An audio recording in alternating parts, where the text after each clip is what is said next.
wavingi pamusoro imambo vadari madzishari muno nemasabhuku esa ari muno. Panyaya yangu yandauya ndeyekuti namugorosa tisati tapedzerana akazongotiza padara tisati tapedzerana ndizokuti ari papo panyaya yemwana wangu. Mugorosa akatiza koti yapera iyo mudare atizi kuti aitiza chini kana takatiza mapurisa angauya paya saka natitimbozva kuti zvine zvari kwenyu kumakambonzwa kuti ari ku ari kuna kutaura ari kukusero panapa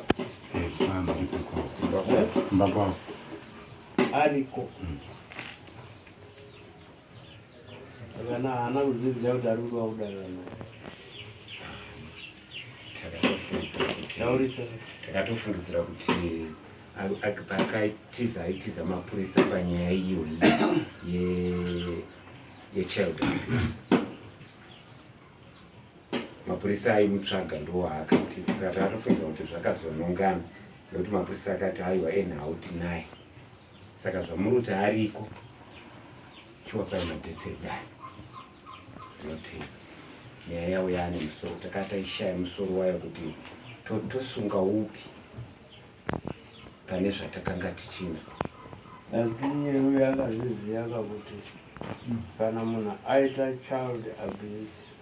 akamhanya mudare isu dare rirane masimba mashoma ekumutonga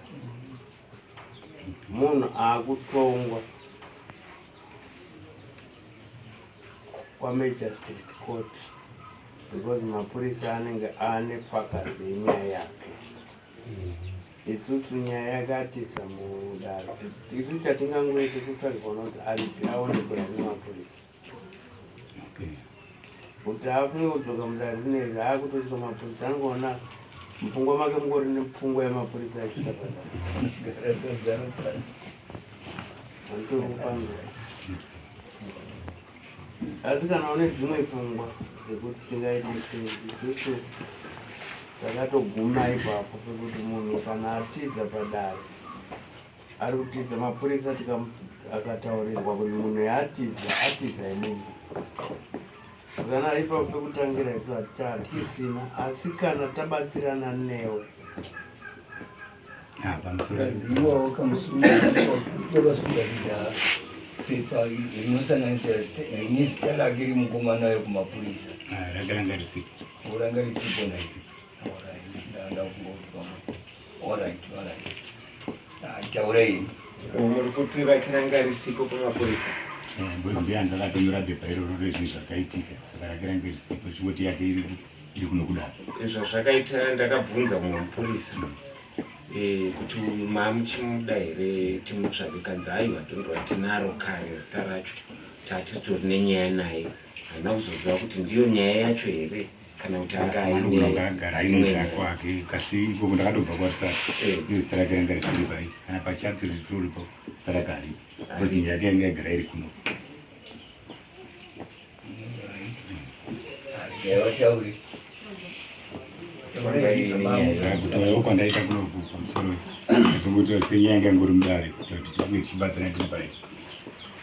pamwe tiri chinzozva mune matauro ndiri ndakatarisa isusu hatina nyaya yatinotaura chatinongoita ngekuti tinee timudira kuti eminitezara mazikati mumwe akachungurudza mwana wenyu mapurisa auya kuda kunzwa nyaya aisada kunzwa nyaya yake mapurisa anga atori nedzimwe nyaya masvikiro akaita iye akafungidzira mapurisa auya kuda kunditora kwaungosimuka mudare kwautomanya munonga mainge muri saka nezvinezvi kuti titange kuziva kuti aimhanyei aripi tisingazivi kuti ari kupi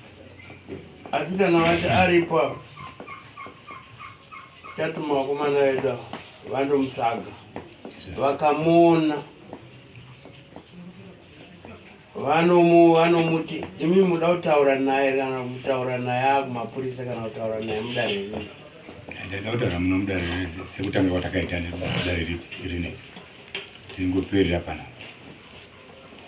panapa haiperi yakadaro because mapurisa akatoripota pane munhu atiza mudare akaita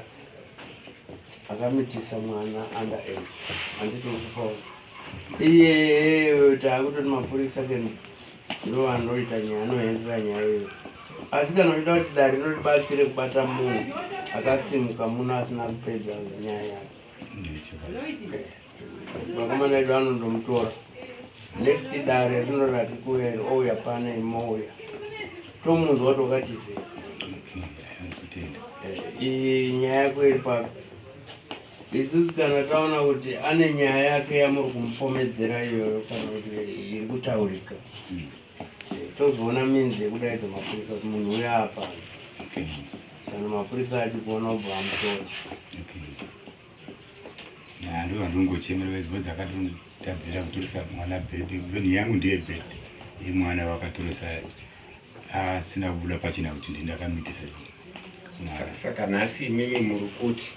haungatoresi mwana asiri wako birth certificate ndo iyoyo inobva yandodzokera futi kuenda kumapurisa uya mapurisa medhemu waya wakanga wakagara ndoraiwa basa ravo vakatombomutaurira kuti une mhosva yekutora vakachitaura papa kuti ndo mhosva dzacho dzekutoresa mwana womunhu nhasi wozoti hauchama enhau tinouya naye muno tozoizeya aripo tichaizama kuti mupurisa agouya parafini chiwapa iyi date ramatenderana muno iri clark date maria iningirikiti 14 June mouya kuno tichaedza kumutora nemupurisa 1 akanga aripo tomoenzaniswa namambo ndatenda